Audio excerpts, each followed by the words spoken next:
In the middle of the night, you were given just 1 hour to pack up your entire possessions and get out because your apartment has been declared unlivable. Buying an apartment in Australia is one of the worst investment decisions you could ever make. And I don't say that lightly. Today, we're going to dive into why this is the case, backed by the data and my experience helping hundreds of clients as a mortgage broker. And make sure you stick around to the end because I'm going to show you the few instances when buying an apartment might actually make sense. Let's dive into it. So let's start with some cold hard facts. Over the past 30 years, apartments have consistently been outperformed by freestanding houses. According to CoreLogic, this gap has only been widening, and the reason all comes down to land value versus building value.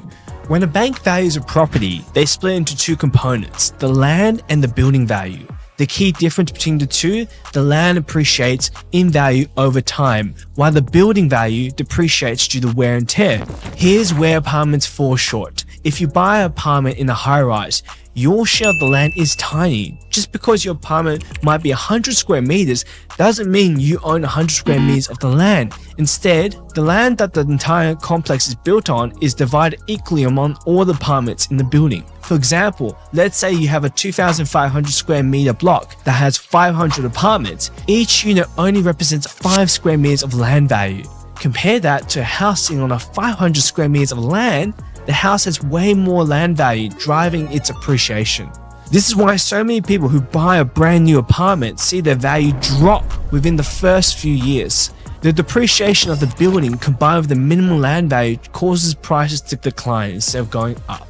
The next problem. Think of a special release book you thought was quite unique, only for the publisher to churn out more copies of the same book and erode its charm. On the same note, a new apartment might seem special at first, but once identical towers spring around it, any sense of uniqueness and value growth vanishes. This is what happened to my friend who bought an apartment in Zetland. Initially, the area didn't have any apartments, so it seemed like a smart investment to buy an apartment here. But soon after, Meriton started building multiple towers, increasing the supply. With so many apartments now available, its value remained the same despite the wider area experiencing rapid growth. Not only that, banks are way stricter with apartment lending. While some banks will lend up to 90% of a house value, many will only go up to 80% for an apartment. This makes it harder for them to sell, and apartments often stay on the market way longer than houses. Next, let's talk about the hidden costs. Apartments come with strata fees, which can range from $550 to $3,000 per quarter. These fees cover the maintenance of things like lifts, pest control, landscapes, and amenities like pools or gyms, even if you never use them. And if the building has a major defect, you could be hit with a special levy, additional fee raised by the owner's corp to cover unexpected or extraordinary expenses.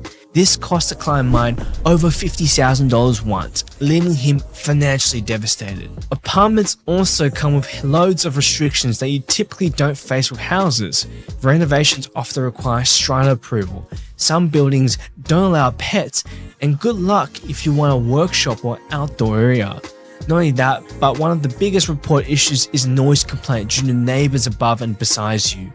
These restrictions can make apartments feel rigid and impractical for so many buyers. Tonight, residents of Sydney's Mascot Towers will hopefully start getting some answers, with geotechnicians expected to provide an update on what might have caused parts of their building to crack and sink. Now, let's talk about the worst case scenarios. You probably heard of Opal Tower and Mascot Tower. Both buildings had massive structural defects, leaving owners with unsellable properties and massive legal battles. Or take the Skyview project in Castle Hill, built by Top Place. This development was riddled with defects. The builder went insolvent and the buyers were left stranded. One of the directors even fled the country. So why does this happen? For years, loopholes in the system allow developers to cut corners. While regulations have tightened, the risks are still there, especially with new high-rise developments. Okay, so are apartments always a bad idea? Well, not necessarily. Here's where buying an apartment might make sense. Look for older established apartments, ideally 15 to 20 years old, and built with brick. These tend to have fewer defects and lower strata costs. Stick to smaller blocks. Avoid large high-rise buildings with too many amenities. Smaller buildings are cheaper to maintain. Consider apartments in prime lifestyle locations where owning a house might be out of reach. Just keep your expectations in check. Do your due diligence. Always check the strata reports for financial health, reserve funds, and upcoming repairs. Also, research the developer's track record. Oh, and by the way, if you're currently looking for a loan or need advice on what properties to buy instead, feel free to book a call with me using the link below.